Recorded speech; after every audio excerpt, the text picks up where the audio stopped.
Hey guys, when you search for Bible-related stuff, virtually all the results are from Christian pastors and apologists. Yeah, to find real biblical criticism, you need to dig down. Most people never even learn about all the scholarship out there, which debunks a lot of the evangelical claims. Yeah, there's an entire well-funded industry of biased Christian content out there. Our show tries to offer a counter-argument to them, but we rely on our listeners to keep the show going week after week. If you'd like to support the show, please check out our Patreon at www.patreon.com/Skeptics Bible Project. Thank you to all those supporting us. We hope you enjoy the show. I'm John. And I'm Ben. And this is the Skeptics Bible Project. We read the Bible so you don't have to. I don't care too much for preachers. I don't like to go to church. But I'd hate to meet St. Peter when my body leaves this earth. Hello, everybody, and welcome back to the Skeptics Bible Project. Happy to be here with you again today. How are you, Ben? I'm doing good, John. So we're continuing on with our Josh McDowell extravaganza. Last time, Josh was really trying to make the point that the Gospels that we have in our Bibles today are what the original authors actually wrote and are reliable eyewitness testimony. He makes the claim that Mark and Matthew were independent eyewitnesses, and Luke is somebody that interviewed eyewitnesses, and John is an eyewitness. From what all the historians and scholars on this topic say, Matthew, Mark, and Luke are synoptic. They come from the source. Matthew and Luke use Mark and a sayings gospel called Q, so there's no real reason to think that they're independent accounts. In fact, there's very strong reason to say that they're not. And the Gospel of John, we know, was written many years later in a very high form of Greek, and scholars also reject this notion that the Gospel of John comes from eyewitness testimony. So what we have instead are actually traditions that were passed down and written down decades after the time that Jesus actually lived, and we can't have any kind of confidence that this actually stems from eyewitness testimony. And Josh McDowell, I think it's important to say that even if we grant him the evidence he's presented so far, it's still really thin evidence that the Gospels are based on eyewitness testimony. I mean, he claims that, again, the Gospel of Mark is based on Peter. We've shown that that's from a dubious source. We'll probably talk a little bit more about that. But even if we say that, well, that doesn't mean that Mark is an eyewitness. He's not. Luke doesn't claim to be an eyewitness. He claims to accumulate different accounts and to give a definitive account. And it's not necessarily based on eyewitness testimony. It's based on his accumulation of all the different information. John, the Gospel of John, does not claim to be an eyewitness. It claims to be based on eyewitness testimony. I mean, at one point it claims to be the testimony of the beloved disciple, and at another point it seems to differentiate between the author and the beloved disciple. Not clear that it's based on eyewitness testimony, and we've shown it's historically much later than the synoptics, and therefore that makes it problematic for it to be written by an eyewitness. And Luke and Matthew are also heavily rely on earlier sources. That makes their claims of being eyewitnesses they don't make the claims to be eyewitnesses, but it would make them dubious eyewitnesses because they're clearly drawing their testimony from earlier sources. Yeah, and then Josh goes on to cite a verse in 2 Peter, which claims where he claims to be an eyewitness. And it's totally dishonest on Josh's part because he's trying to present this almost like a legal case of evidence. Well, all the evidence suggests that 2 Peter is a forgery. It's the most obvious forgery in the Bible, according to New Testament scholars. And it's very dishonest for Josh to present this to a crowd of people that probably don't know better for the most part, to bolster their faith on something that is an outright fabrication. But why don't we move on to see where Josh goes from here?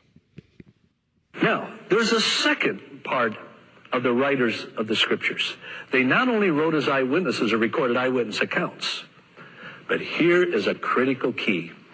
In the presence of some of the most adamant, some of the most hostile witnesses people that disagreed with him, people who knew Jesus. They knew what he said, knew what he did. Hostile witnesses. They presented this in the presence of hostile, knowledgeable witnesses and said, you know what we're talking about. They not only said, we saw these things, but in front of knowledgeable witnesses, they threw it back in their lap and said, you know what I'm talking about. For example, here again we'll go back to Peter. In Acts 2:22, he is before a very antagonistic Jewish audience. They really thought that the disciples and the apostles were presenting a false Messiah. And any sincere Jew would have to stand against that, strongly stand against that. And so they did. So here is Peter before this antagonistic audience. And notice what he does. This here is one of the best preservers of truth. He said, men of Israel, listen to these words. Jesus the Nazarene, now notice what he says, a man attested to you. In other words, not just to us. He is standing in front of these hostile people and say, look, he was attested to you with miracles and wonders and signs, which God performed through him in your midst, just as you yourselves know. Well, I'll tell you this. If that antagonistic Jewish audience had not seen those miracles and those wonders and signs, literally everything that Peter was said would have been discounted and thrown out. And he would have probably been lucky to make it out of there alive. Ben, what do you think about this argument? So, I mean, I think you've raised the point before. Like, in all these, we're only getting one side of this argument from the text. So we don't know. It's not an honest accounting of the response of these leaders. Maybe they said, we don't know this stuff. Like, or, I mean, I think all this does is get you to the point where you can say that at a point there were certain claims made about the historical Jesus. Historically, there were certain claims made about the historical Jesus. That the claims made about the historical Jesus in history are not equal to the historical Jesus. I think that it's a separation that you have to make. We know that at a certain point, Christian communities and Christian believers started to make certain claims about Jesus. It doesn't mean that those claims go back to the historical Jesus. That's a different process. Historical claims made about Jesus and claims that are actually about and what we know or can figure out about the historical Jesus. And I think that the claims show us what people believe at certain points in history. And it's making an assumption that the account that's told in Luke is a historical account, which is the entire question, or the account given by Luke in Acts is a historical account, which is the entire question that we're trying to ask. So I think it's problematic from a lot of different ways. Yeah, I think the problem is twofold because the actual claim that Josh McDowell is making is dubious. And even if we grant him the claim, it still doesn't prove the point he's trying to make. In the book of Acts, the apostles are talking to crowds of people, and he's assuming that the crowds of people have also witnessed miracles of Jesus. And he's saying, if that wasn't true, Peter would have been lucky to get out of there alive. Well, first of all, we have no idea if the author is telling the truth here. I mean, of course, someone writing a book trying to persuade people that Christianity is true is going to say, yeah, everyone saw these miracles. Again, like Ben said, this is not evidence that these things are true. This is evidence that someone after the fact wrote this story. I'm not really seeing the connection between somebody writing the story and having any reason to think that story is true. Also, even if you accept that this account is true, you got to remember, we're talking about a period of time where everybody believed in miracles. There was miracle workers all over the place. Even in the book of Acts, it describes other miracle workers, and it doesn't say, but they didn't actually do miracles. Ben has talked a lot about how this was a culture of magic. This was a culture where magic was real, demons were real, and healings were real, and it wasn't just Jesus that could do them. The disciples themselves do healings. And do miracles that Jesus empowers them to do that. So I think also this idea that people in that time period may have believed that Jesus really was some sort of magician or miracle worker, again, doesn't mean that it's actually true. I also think from a literary perspective, that there are places where texts from this time try to give the illusion of authenticity where that is not actually the case. And that's a longer, probably a full episode on its own. But we have places in the Bible where people are trying to authenticate their writings in a way that's very dishonest, to make claims that give them authority in the name of other people in a way that's very dishonest. We'll use 2 Thessalonians, for example. Most scholars think 2 Thessalonians is a forgery. There's also a warning against false letters going around in the name of the apostles in 2 Thessalonians. Now, part of that is written probably as a cover, because it is a false letter written under the name of the apostles. So there are little things there that are sometimes clues to like a nefarious purpose. Like, claims of authenticity don't mean that they're actually authentic claims. And he quotes 2 Peter in the previous episode. We talked about it. And in 2 Peter, the author, who's claiming to be Peter, says, "We did not follow cleverly devised fables," or something to that effect. And ironically, he's denying what he's actually doing, because the author himself is not actually Peter. So to your point, yeah, the authors are including text to try to authenticate what they're writing as being legitimate. And sometimes that itself can be a sign that it is not legitimate. And I think that this will become important when we start talking about more in depth about the church fathers and the accounts of martyrdom of the disciples too, because assuming that texts are just innocent accounts is a assumption that's going to get you into a lot of trouble. There's various things that are included in texts that are clues to the time that the texts are written, not the history that they're describing. And so we'll talk more about that in a little bit. But what does history show this happened? Thousands were added to the church.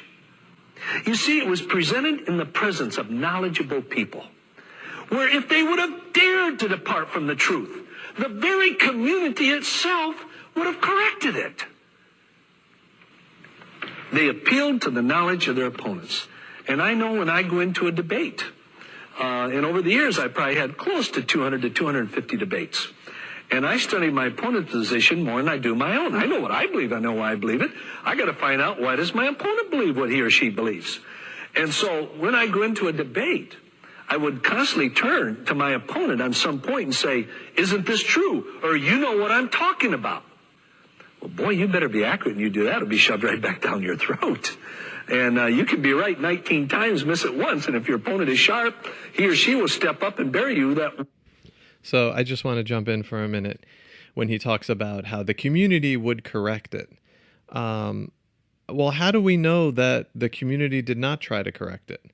I mean, part of the reason that so many texts are lost to history is because ultimately orthodoxy continued copying what the orthodox texts were and removing critical texts and texts that were quote-unquote heretical.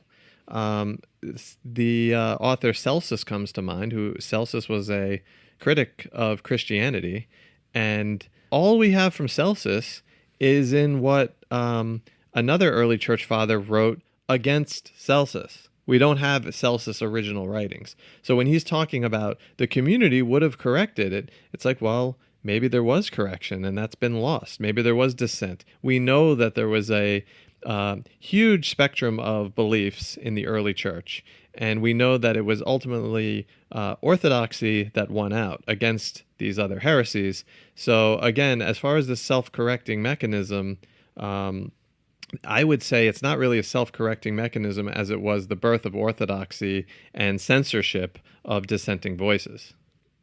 Yeah, it's really like a horrible take on orthodoxy and the way it's produced, because orthodoxy is produced from sort of plenty, like a polarity and multiplicity of different beliefs, and is slowly whittled down later on into more and more of a core belief. It's not a core belief orthodoxy is not a return to the original. Orthodoxy is formulating something totally different from multiplicity of voices that are present in earlier Christianity. That's just like the reality of how orthodoxy was created. I also think it's like interesting, like, so Josh McDowell is not really like drawing on any like historical context for the lives of the disciples, the witnesses, and the writing of the scripture. So for example, historians, I think, say that Paul was put to death before the temple was destroyed. Before any of the Gospels were written, Paul was already dead. So that's one person who would not be able to verify what's written in Acts in his name about what he said. So there wasn't like this spectrum of witnesses that were readily available to correct any teaching that was aberrant to their testimony. That's just a false notion. Paul wasn't even alive by the time the Gospels were written. So those Gospels could take whatever they liked about Paul's teachings and whatever they didn't like about Paul's teachings, if they even had access to Paul's teachings. So the point is just that there wasn't this like council that was able to correct teachings that were considered false. There were no false teachings at that time. It was a formulation of what teachings were going to be true and what teachings were going to be false that happens in real history. And we'll see it very clearly, like I said, when we get to the actual martyrdom accounts of the disciples.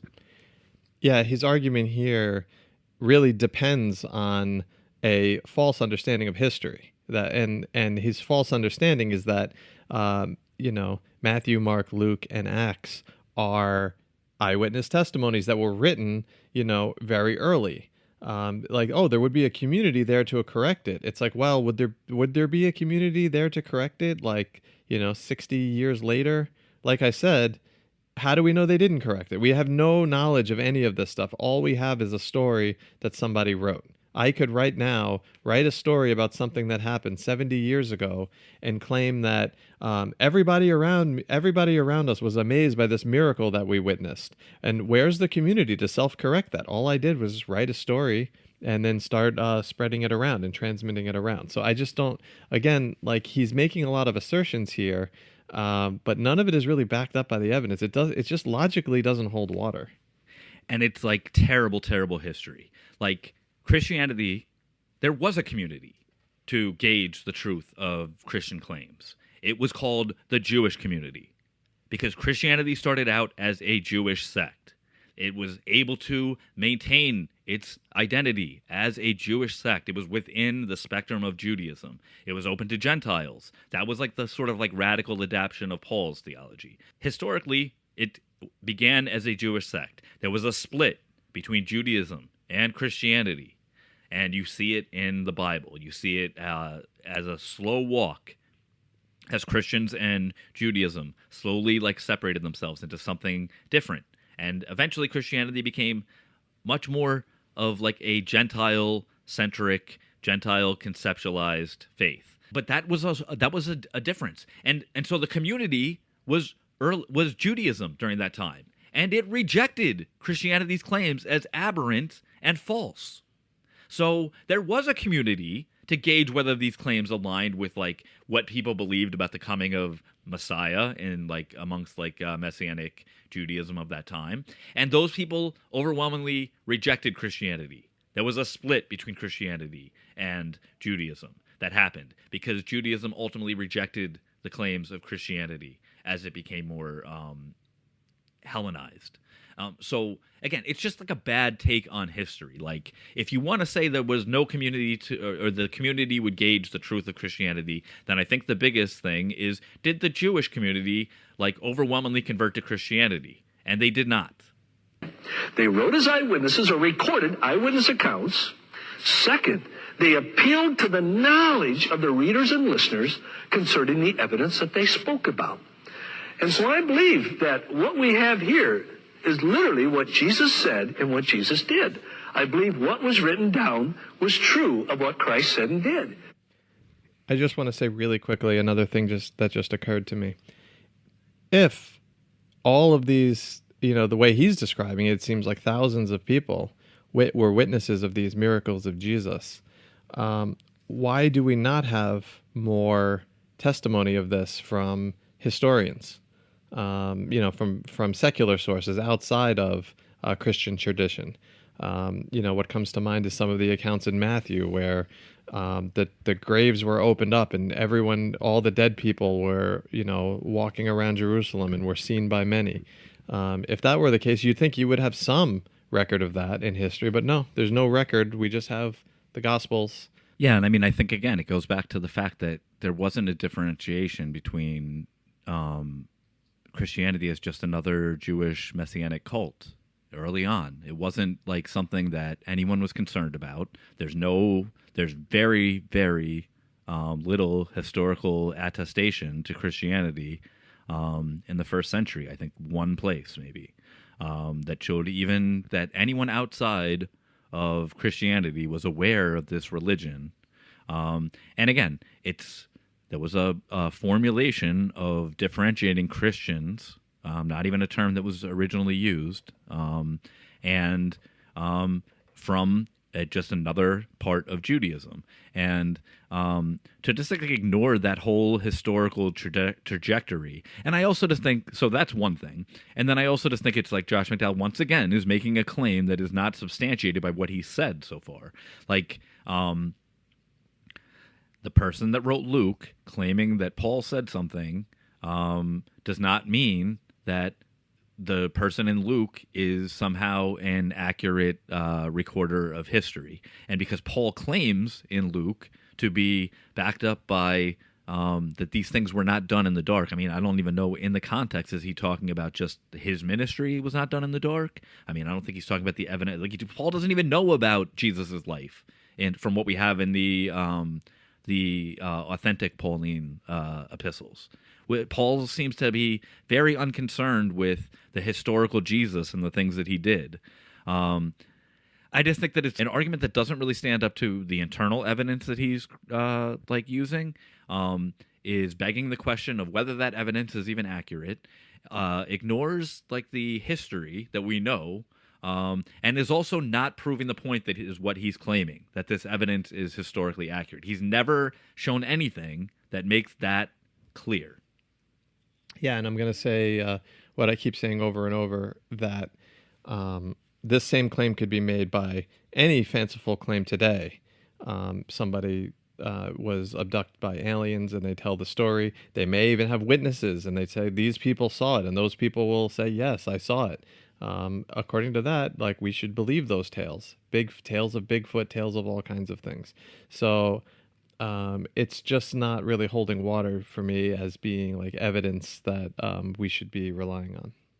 Even the Apostle Paul said in 1 Corinthians 15, he said, and Christ appeared to over 500 people at one time. And then notice what he says. He said, the majority of them are alive right now. I mean, wow. If he didn't appear to 500 people and the majority are alive right now, Paul was saying, go check it out yourself. First of all, how do we know that somebody didn't go and research that? Again, we only have the record of what we have. So maybe someone did correct it. Maybe somebody at some point wrote a big thing against Paul saying, hey, I just tried to interview these people and they all said it didn't happen. We just have no record of it happening either way. So I don't really understand how you can make it as a positive case. The other thing I think it's important to note is he's saying these eyewitness accounts are reasons to believe this is historically accurate. Well, the way Paul describes the resurrection appearances is not at all consistent with what we find in the Gospel of Mark or the Gospel of Matthew or the Gospel of Luke. There's so many internal contradictions between all of them. So even if you do accept it as eyewitness accounts, you still have a reliability problem, because which version actually happened? Which version is true? Yeah, I mean, to give the devil his due, I think that this passage in 1 Corinthians is actually the closest, it's the earliest documentation that you have for resurrection appearances, or it's in the earliest source that we have, because Paul is the first sources that we have for Christianity. So this is probably, in reality, the strongest claim. Now, the problem is that historians and scholars know that Paul inserted this claim was a creedal claim that was going around amongst early Christianity. So not something that Paul knew firsthand, most scholars would say, but something that was a creed of early Christianity that Paul inserted into his letter. Like, you guys all know, here's the creed that we all believe. We know that Paul didn't experience these things firsthand because Paul himself said that he was born after the fact. And remember, Paul is the earliest writer here, and Paul is saying like he was born at a later time, so he wasn't able to witness these things. That's why Jesus had to appear to him as a vision. So even what Paul is saying, as the earliest author, Paul is saying, I was not even a witness to these things. So what Josh McDowell is saying, authors that came after Paul were eyewitnesses to these things, which is, again, another reason why historians don't take these arguments very seriously. So you have a claim in an early book, but that we know doesn't go to Paul, and I think that also makes it like dubious in its origin. Because if you know that something is not by the author, it just casts doubt and complexity on just taking it as like something that we could even guarantee. I mean, I don't know that if scholars reject that it could be like a later interpolation into Paul. I think that's like not a totally unrealistic possibility. But again, it's a creed that the early church believed. No one would dispute the fact that the early church had a creedal belief that Jesus rose from the dead. And I think we've talked about it before, the problem of the end of Mark 16. Like, the end of the eyewitness testimony in that gospel is just the women who found the empty tomb. There's no appearances of Jesus afterwards, and they don't tell anyone. So you have that evidentiary chain of eyewitness testimony, alleged eyewitness testimony, ending with the women at the tomb. So it's even a question of how that information was passed on. But you have, that was a problem, and so you did have a later addition to Mark that tried to resolve that problem by having resurrection appearances of Jesus. It was a problem that the early church early quote-unquote church tried to correct by even adding an addition to Mark. They needed to have post-resurrection appearances. People do not think that the end of Mark is, like scholars know, your Bible will have a footnote that the end of Mark is not original to the Gospel of Mark. I just think that it's just not backing up his claim with any type of actual evidence. And I'm going to go one further, Ben. I would say that Matthew and Luke are also trying to correct the end of Mark that they didn't like. Yeah, I mean, I think, again, we can say with certainty that there was a belief. And again, this belief predates the Gospels. Because Paul, if you say Paul is quoting a creed that predates Paul's letters, so this is an early creed. So we can say, yes, early on, there were people who claimed there were eyewitnesses to the resurrection of Jesus and believed that. That was a belief that was held in early Christianity. That's the furthest claim that you can make. But I don't think the implication, again, is that you can go check with these eyewitnesses. He's probably just saying, like, we have these elders in the churches. Yeah, and that's a good point. He doesn't cite any names. It's not like a citation where you can go and ask the person. So I just don't think that really holds a lot of water. But I also think it is plausible that in Paul's day, there were people still claiming that they saw the resurrected Jesus. I don't think that's an outlandish claim. Again, there are people right now that claim to have seen the resurrected Jesus. Today, I can go talk to them now. I mean, that doesn't really... That's not all that persuasive to me, because there's people that claim all kinds of things. There's people that claim they see ghosts and their ancestors and all kinds of things. So none of that is all that persuasive from a historical standpoint, which is what he's trying to do here. He would have been buried. Instead of being killed by the Jewish leaders, the church would have probably killed him for doing that. Ben, I keep coming back to this point just really quickly. I'm a little bit confused why he keeps saying this. Like, if they had said something that wasn't true, they would have been killed. And then he goes on later, we'll get into this, talking about how they were all killed. So doesn't that kind of undercut his point there? Yeah, it's strange to make a claim that we don't really know the reasons. Accepting the claims that these people were killed, we don't really have good reasons for why they were killed either. They could have been killed because they were speaking some sort of something that was considered heresy or false doctrine, and they were dragged out and stoned. I mean, we don't have like a clear. So yeah, I think your point is valid. Like, there was a correction that maybe happened and that it led to these people's death. Like, exactly what Josh McDowell is saying would be the proof that they were speaking something false is actually what ends up happening, that he claims is like a validation of the truth of what they're saying. Yeah, and I'm not claiming what's like not to preview too much what we're going to talk about with his ultimate point about martyrdom. But, I don't accept the history that Josh McDowell accepts, and historians don't accept the history either about these martyrdoms, and that's just a little preview of what we're going to get into. I'm just saying he seems to be undercutting his own point, because his whole point here is like, if they said something that was false, they would have been killed. And then later on, he's like, they were killed for what they taught. So I just think it's a little bit of a circular argument or talking out of both sides of his mouth, or however you want to put it. Yeah, I mean, I think like it's problematic from an internal perspective. Like, I think he's misusing it's bad theology, it's bad history. Everything about it is just incorrect. Like, his internal arguments don't stand up internally. And they're also just like really bad history. And I think that's so it's complicated because sometimes we're arguing sort of like the internal argument that he's making.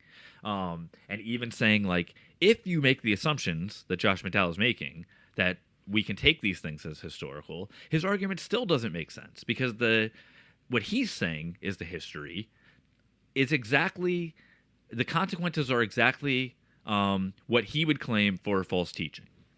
Yeah, these people were eventually put to death. Internally, his argument makes no sense. And then he also internally wants to say, these people were put to death, therefore their testimony must be true because they were put to death for it. So there's a logical inconsistency internal to his argument that we're trying to point out. And then also just saying that all the history that he's claiming is also extremely dubious from a historical perspective. So he just has problems on top of problems with the way that he's formulating this house of cards of evidence that he claims demands a verdict. Yeah, and we don't have an organized critique here, because we're taking him on his own timeline through this video. But we are critiquing him on several different levels. We'll assume his premise and just deal with, like, can you draw the conclusion that he's drawing, even if we assume his arguments are true? And in most cases, we say no.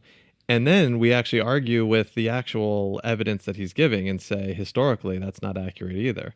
But I just want to solidify what we're saying here about the logic of this.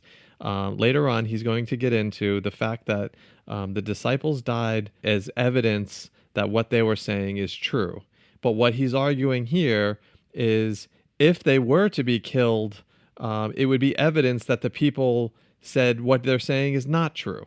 So it's like a direct contradiction of his own point. It's just a logical critique here, but I think it's noteworthy because it's two major points he's making, really close in this presentation to each other, and it's totally inconsistent.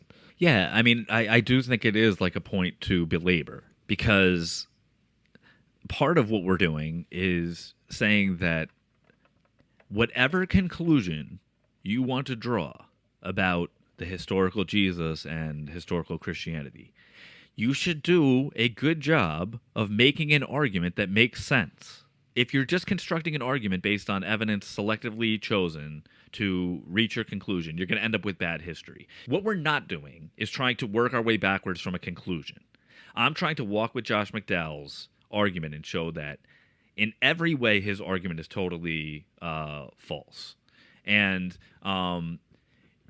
if you want to make an argument like he's making, you should do a better job of using real history, and also like having some respect for the text that you're using and what it's actually saying and its historical context than what Josh McDowell is doing. So it's like a critique also of just his sloppy, bad methodology and making bad arguments and like propagandizing an audience that already agrees with you. Like, that's another thing that I just find offensive. And I think that it's okay to belabor the point that his internal argument is like extremely sloppy and problematic.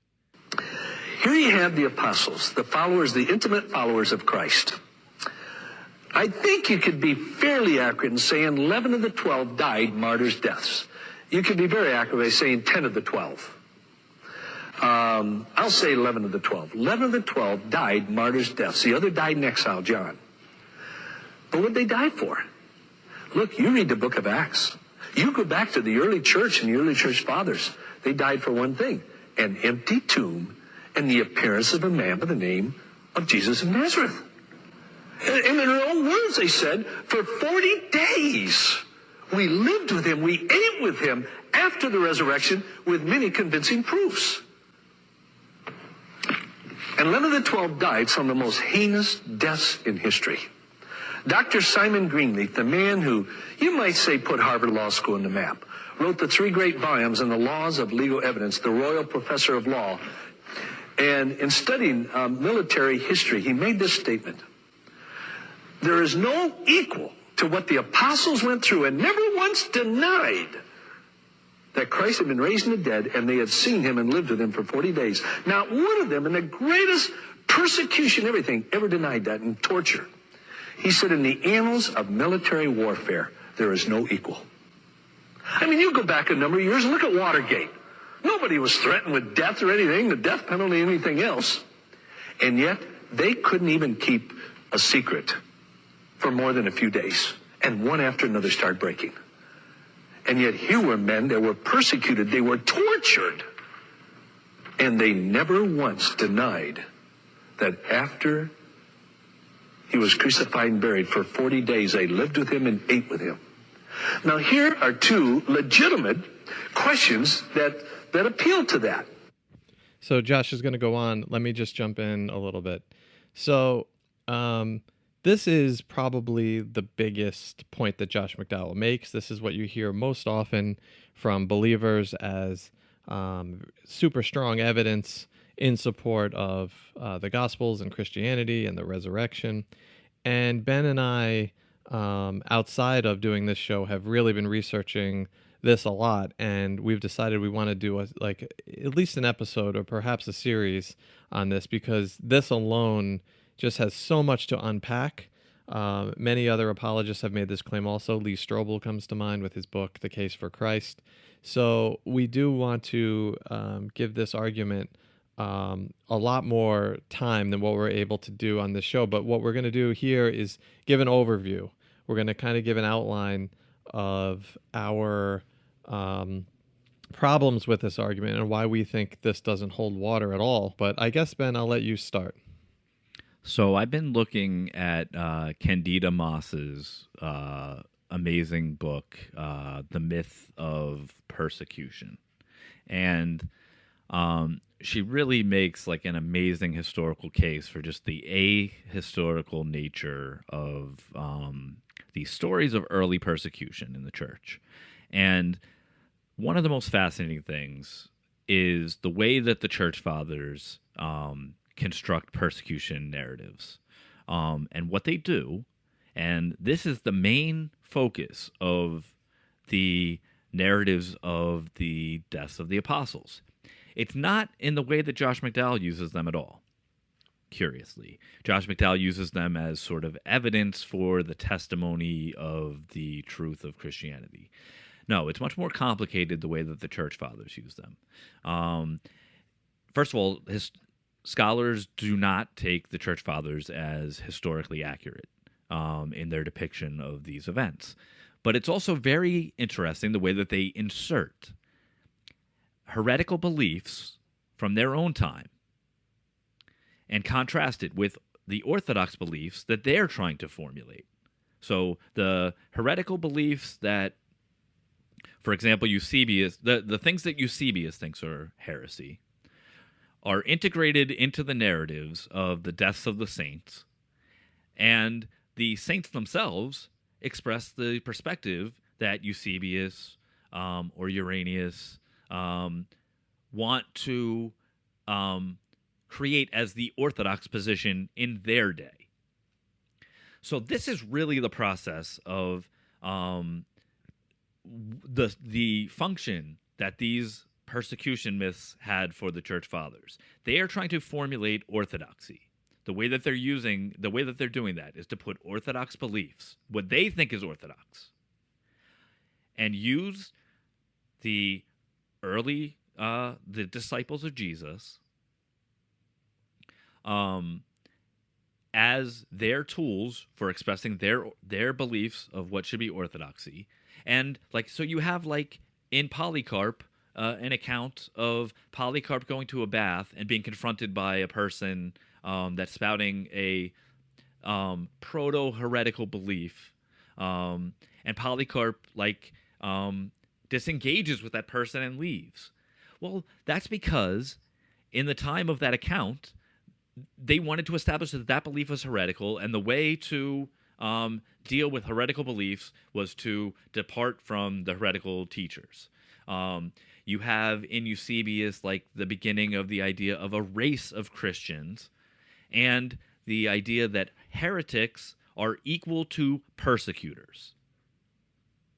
So any type of persecution, whatever historical root that has, anyone that dies, and the construction of these myths create they draw heavily on cultural myths of going to your death willingly. Those are literary devices that are used by the early church fathers. So again, not innocent accounts written for a purpose, not historical accounts. They're totally exaggerations of the lives of historical figures in order to serve a literary purpose, and are formulated with literary categories about what it means to go to your death in an honorable way. Much more indebted to Greco-Roman ideas of what it means to be and go to an honorable death. And the main purpose of these narratives is to formulate orthodoxy in the time of the writer against heresy in the time of the writer, and use historical figures from the early church, the same way that they do in the Bible.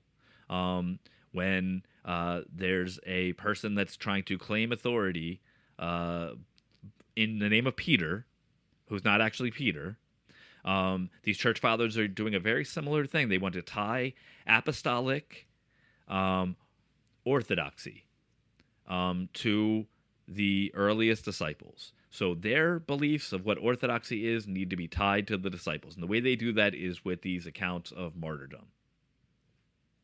So there's a couple problems with what he's talking about.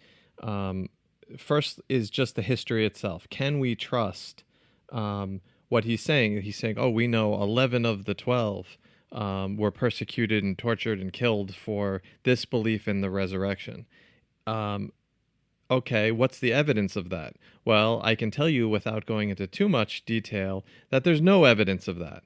And when we do our full-fledged episode on this, we're going to go through all 11 that he's talking about, and even some others that he doesn't even mention, that according to him would have witnessed the resurrection of Jesus and then later died for this.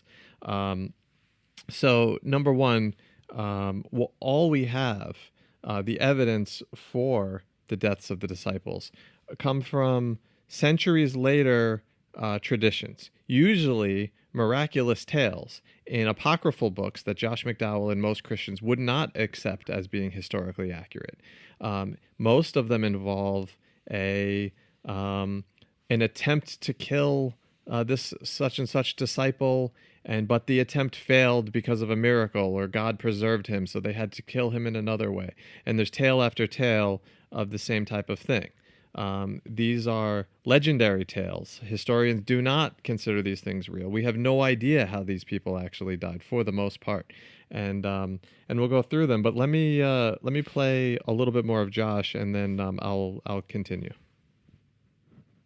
The first is this: you could honestly say, well, a lot of people have died for a lie, and that's true. A lot of people have died for a lie. I mean, you could go back through history and see people that have died for lies later found out was a lie. And so they see, what's the big deal? Well, here's the issue when it comes to the apostles. Yes, I will grant it. A lot of people have died for a lie, but they thought it was the truth. They thought it was the truth. Now here's a catch. If the resurrection did not take place, and that for 40 days, these 12 men had not lived with Christ, eaten with Christ, everywhere for 40 days, then they had to know it was a lie. And here's the catch. Yes, a lot of people have died for a lie, but they thought it was the truth. If the apostles died for a lie, through the torture, everything they went, they had to know it was a lie. Whew. I trust them more than most people I've ever studied in history. They went through the test of death to determine their veracity. Okay, let me jump into this a little bit. First of all, we don't know what the first followers of Jesus actually believed regarding the resurrection. We know that there were some that believed in the resurrection, but it should be noted that even in the Bible, when it talks about Jesus appearing to the 11, Judas was already gone, so Jesus is appearing to the 11, it specifically says some doubted. So some of the 11, and I'm trying to find the reference to this.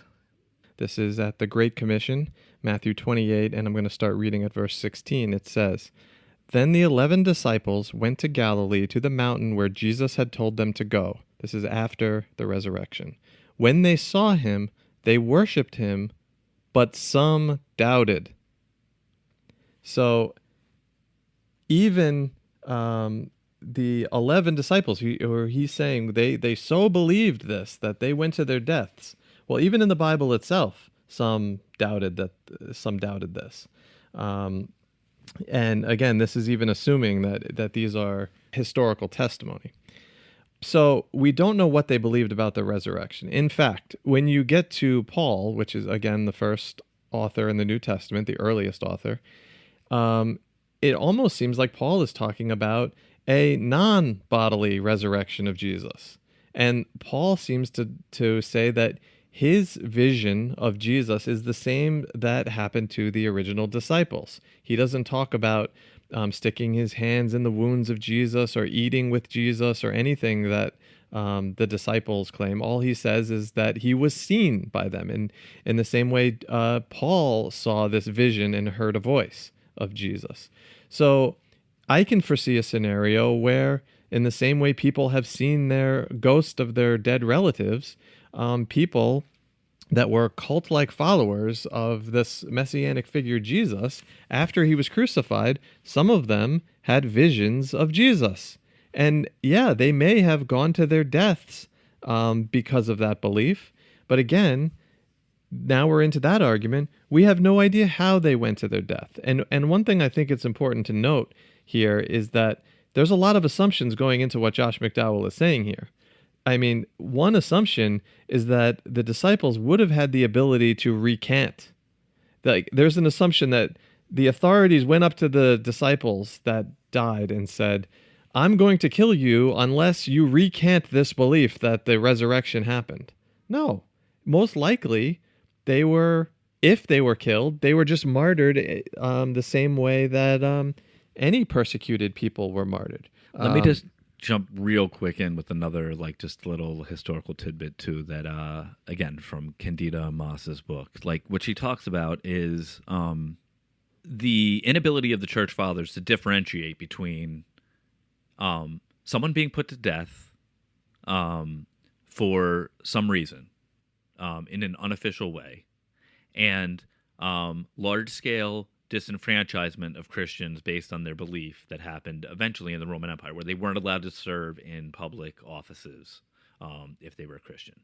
What she says is even in the period of where Christians were forced to swear allegiance to the imperial cult, she says there's really no historical evidence of how that was enforced, by Rome, of like mass arrests, of how someone would prove that. The idea that Rome was persecuting Christians does not have good historical basis in the early church. Rome was extremely either didn't know about Christianity or had no interest in Christianity whatsoever in the early church. That's just the historical reality. So there's like this like idea of like Roman persecution being constant in the early church. That's just a historical myth. Well, okay. Nero did execute Christians because Nero started a fire that destroyed a large portion of Rome and blamed it on Christians. So again, if you accept that history, that Christians were killed by the Romans, does that get you any closer to saying, oh, well, these people died they wouldn't have gone to their deaths? No, it's just Christians being killed.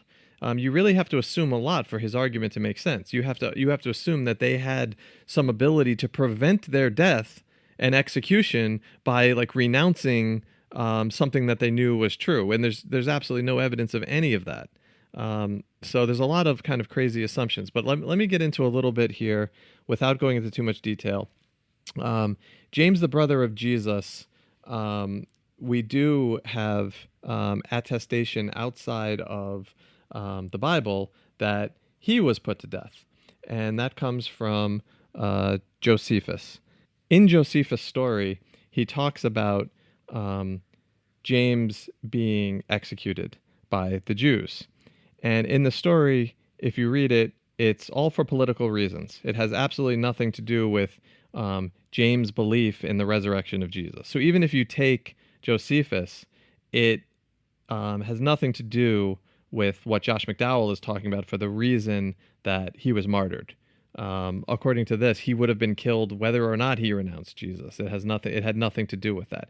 And we don't even know if this is the same James, brother of Jesus, that we have in the gospel. In fact, there's a reason to think that it's talking about James, the brother of Jesus, son of Domnius, which is a different political figure at the time. And again, we will get into that in our future episode. And then Eusebius also describes the death of James. And what he describes in Book 2, Chapter 23, in his Ecclesiastical History, writing in the 4th century, he says that there was a Jewish plot against Christians, and it focused on James. The scribes and Pharisees were frustrated because so many Jews were becoming Christians. The Pharisees brought James to the top of the temple and told him to publicly renounce Jesus so all the people could hear. But James went up and refused to recant. The Pharisees ran up and pushed James off the temple, but miraculously, James survived. And then they stoned him, but he survived that too, so they picked up a club and they beat him to death, and then he died. That's the same story that Eusebius is telling. It doesn't sound anything like the Josephus story. And again, that also has nothing to do with his belief in the resurrection. And I just want to quote William Barclay, who says, "Much in Eusebius' story may well be legendary." And this, by the way, is the best attestation we have to the death of any of the disciples. Everything else is very late, legendary, miraculous tales in Catholic tradition to bolster the sainthood of these people. Many times trying to attribute miracles to their survival of execution attempts. But we know absolutely nothing about it. I can go through a few of these. Matthew, there's divided traditions. Clement of Alexandria says that Matthew died of natural causes in about 90 AD, so certainly that wouldn't work. But there are traditions that he was martyred. All kinds of different legends. Some say he was killed in Ethiopia, Macedonia, Parthia, India. Some say he was stabbed, beheaded, stoned, crucified, and set on fire. There's just no conclusive evidence as to how or when he died. The same is true about Bartholomew/Nathaniel, depending on which gospel you read. Some say he was beaten, then crucified. Some say beheaded. Some say flayed or skinned. Famously, Michelangelo has Nathaniel holding his skin on the Sistine Chapel. But again, there's no real evidence to what happened to the actual person. All we have is centuries later traditions. And I would say that in the Protestant tradition, which is what Josh McDowell comes out of, they reject all these miraculous claims. If you're going to accept these type of traditions, you might as well be a Catholic. Because these are the type of church traditions that the Catholics say, because they don't hold to sola scriptura. They believe that the church works through church tradition. And all these things in church tradition are guided by the Holy Spirit. But Josh McDowell doesn't hold that view. So it really makes even less sense that he's making this point here. Again, you use the points that back up your argument. You cherry pick the arguments that back up your argument, and you ignore those that don't. Another one that we have attested to is Peter, who was said to have been crucified upside down. This comes from the Acts of Peter in the 2nd century, which is a apocryphal text which Christians do not believe is historically accurate. They do not include it in the canon of Scripture. But when it bolsters their argument here, they're like Josh McDowell is completely fine to use it. But no, it's clearly not a historical account. It's a legendary account. And I just want to read this from Wikipedia about Peter. In the epilogue of the Gospel of John, Jesus hints at the death by which Peter would glorify God, saying, "When you are old, you will stretch out your hands, and another will dress you and carry you where you do not want to go." This is interpreted by some as a reference to Peter's crucifixion. Theologians Donald Fay Robinson and Warren M. Smaltz have suggested that the incident in Acts 12, 1-7, where Peter is released by an angel and goes to another place, really represents an idealized account of his death, which may have occurred in Jerusalem prison as early as AD 44. But there's no evidence that Peter ever went to Rome. And long story short, you can go through each of these figures. And I want to do this on this future episode I keep referencing. But there's just no evidence to back up Josh McDowell's claim at all. And this is the crux of his whole argument, that these disciples would have had to die for a lie, knowing that the truth of the gospel, which would be ridiculous. Yeah, and I really just want to hammer home the point that these narratives were constructed for a purpose, and that purpose was to reflect things that were happening in the time the narratives were constructed. I just wanted to say one thing really quickly. So the story about Nero and blaming the Christians for the fire goes back to Tacitus, who was a Roman historian. He says that the people of Rome blamed Nero for the fire, and Nero, in turn, deflected responsibility onto the Christians. So I'm just going to read a little bit from Candida Moss's book, because she does talk about this a little bit, and I think it's interesting. And like I said, we'll dive more deeply into this maybe another time, but it's fascinating. So Tacitus explains that Nero fastened guilt and inflicted the most exquisite torture on the Christians who were hated for their abominations. Christians were arrested and interrogated for information about others in the city. In the end, an immense multitude was convicted and condemned to die all kinds of extraordinary ways. Nero devised particularly cruel forms of death for the Christians. He had them dressed in animal skins and thrown to wild animals to be ripped apart. They were drenched in tar and burned alive as torches to light the night sky. All the stuff that we heard about Christian martyrdom in the early churches really comes from this account in Tacitus. In Roman biographies of the Emperor Nero, it's well known for his temper and cruelty, but that does not mean that this story is completely believable. We need to exercise some caution when it comes to dealing with Tacitus. Tacitus' annals dates to 115 to 120 CE. That's at least 50 years after the events he describes. His use of the term Christian is somewhat anachronistic. It's highly unlikely that at the time the Great Fire occurred, anyone recognized Jesus' followers as a distinct and separate group. Jesus' followers themselves did not appear to begin using the name Christian until at the earliest, the very end of the 1st century. It seems more likely that Tacitus' discussion of the events in Rome around the time of the fire reflects his own situation, around 115. Tacitus is evidence for growing popular animosity towards Christians in the 2nd century, but he does not provide evidence for their persecution in the 1st. In popular imagination, as well as some scholarly literature, the Great Fire of Rome, and Nero's subsequent persecution of Christians begins the so-called Age of the Martyrs. Our earliest martyrdom stories date to this period between the Great Fire and the persecution of the Emperor Decius. Yet, with the exception of Nero's tempestuous accusations against Christians, there's no evidence to suggest that Roman emperors themselves were that interested in Christians during this period. For almost all of the first century, it's unclear that Roman emperors even knew that Christians existed. Right, so that casts serious doubt on the claim that these disciples were even persecuted at all and killed. I think what I'm trying to do, though, is to kind of assume that the sources that Josh McDowell is using to talk about the deaths of the disciples, assuming that they are historical, just to see if his argument holds water.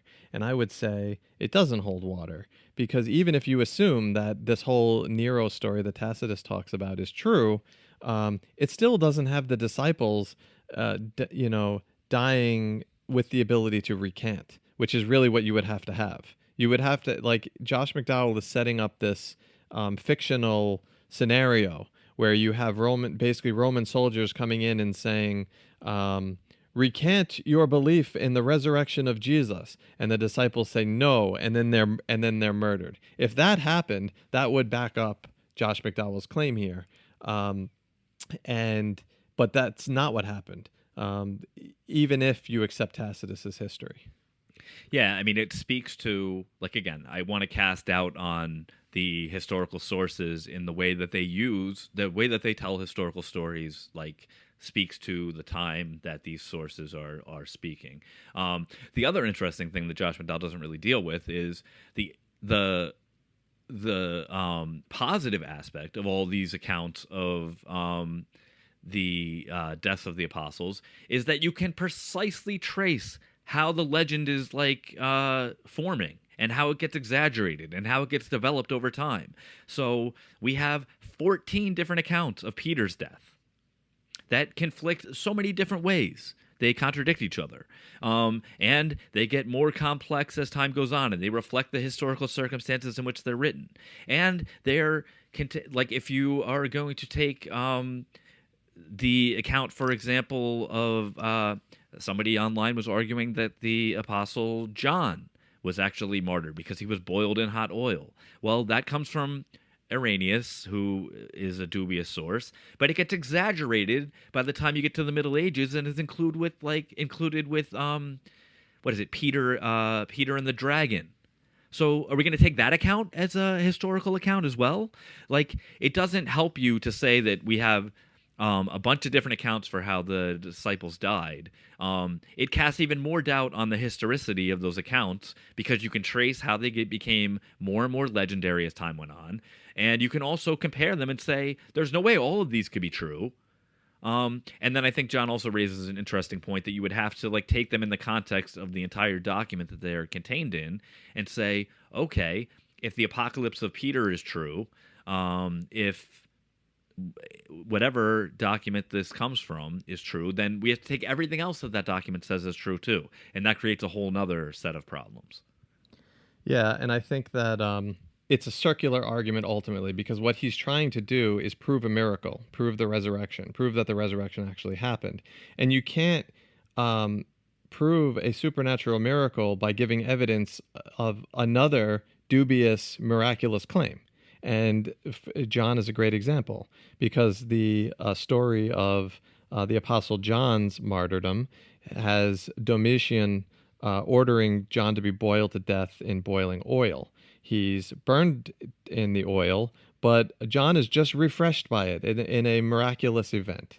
So after the boiling fails, he's exiled to Patmos, where he goes on to write Revelation. And that's one tradition. There's other tradition that has Nero exiling him, and there's lots of different traditions. But the whole point, these are written way after the fact, and they themselves are miraculous tales, in the same way that people don't believe the resurrection because it's a miraculous tale. You can't use another miraculous tale from centuries later as evidence to support that miraculous tale. Yeah, and I mean, even if you accept, so according to the apocryphal Acts of Peter, Peter was sentenced to die on the charge of atheism by the Mad King Agrippa II. Like, these accounts, if you take them seriously, create more problems for you. Like, so Peter wasn't accused of being a Christian; he was accused of being an atheist, according to this account. It's just really poor. And the other thing I just want to say. So first of all, I looked, because this is such an important claim for Josh McDowell. I really wanted to find out like where he was getting this, these claims about the 11 of the 12. Or at least 10 of the 12 dying historically as martyrs for their faith. And it's not in evidence that demands a verdict. You can't find even the sourcing for it there. You have to go back to More Than a Carpenter. And even then, it's a paragraph. He barely mentions it, and there's no good sourcing for it. Like, this is the crux of his argument. This is the most central, strongest thing that he says. The disciples must have known that they were either... The disciples died, fact 1. And fact 2, they saw the resurrected Jesus. And fact 3, according to Josh McDowell, is that they would have known that they were dying for a lie when they were put to death. Well, all of those 3 facts are totally in contention. It is interesting, like you said, that this doesn't actually appear in Evidence That Demands a Verdict. It appears in his other book, More Than a Carpenter. And like you said, he doesn't go into a lengthy defense of this point because you really can't historically.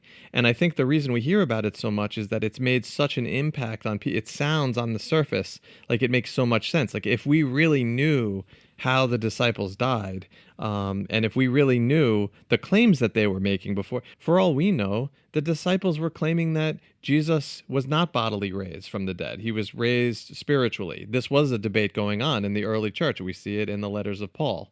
So for all we know, they weren't even claiming that about the resurrection of Jesus. And if they were killed, again, I keep coming back to this, we have no idea the circumstances that they were killed, as if we don't know if they did recant. How do we know? Maybe Andrew recanted. I mean, we have no evidence of any of this stuff. It's just a claim. It's just an assertion to persuade people that don't want to do the research themselves.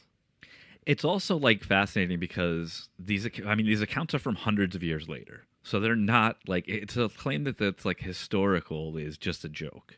Because they're not even close to contemporaneous with the actual lives of the disciples. They're hundreds of years after the Gospels were written, or 100 years after the Gospels were written.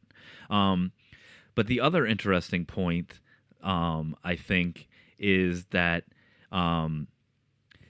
there is an influence there is a literary influence on these stories of sort of ideas about how to go to death in a way, and they're very influenced by Greco-Hellenized Roman ideas of what it means to have an honorable death. And I'm sorry, you can see that in the Gospels. You can see in Mark where Jesus is extremely bothered by going to his death, and you see the later redaction in Luke, extremely influenced by his Hellenized worldview, where Jesus is going willingly to his death. He accepts the responsibility without the same angst that he has in Mark. This is a way of constructing tales about people going to their death that are not historical, but are supposed to prove the honorableness of the people going to their death. And again, constructed for a theological purpose that is on behalf of the author of these texts' theology. And I just want to say, we haven't even gotten into this point, and Ben, I think you brought this up on a previous episode, but even if you grant all of these things to Josh McDowell, do we have other examples in history of the cognitive dissidence where somebody would be willing to go to their death for something that they knew was a lie? Well, you brought up, Ben, Joseph Smith, and I thought that was a great example. Here's somebody that, if Joseph Smith was lying, that means he forged the Book of Mormon. He wrote the Book of Mormon, and that's what I believe happened, and that's what most Christians believe happened. He wrote the Book of Mormon and pretended that it was a sign from God, that it was sent miraculously from God on golden tablets, and that he didn't actually write it himself. So if Joseph Smith was lying, well, you know what? Joseph Smith was executed. So he died for something that he knew was a lie. It fits the exact criteria, almost to a T, to what Josh McDowell is talking about. And we have an example in very recent history of this happening. What also comes to mind is the Jehovah's Witnesses, who they knew that the predictions of the second coming were false, because there had been 3 false predictions from prophets that said, this is when Jesus is going to return. I don't know the dates off the top of my head, but you know what? Jesus didn't return. And did all those people leave the church? No, they stuck with the church. So this happens over and over and over in human history. It's amazing what people can do, what people can believe in, even in the face of obvious evidence that it isn't true. It would be like if I had a religion that made the claim that its founder was going to return in the lifetime of its believers, and that didn't come true, and that religion was able to sustain and adapt and reformulate itself. Well, I'm sorry to state the obvious, that's what we have in Christianity. Christianity was able to survive the failed messianic return, the failed second coming of the Son of Man.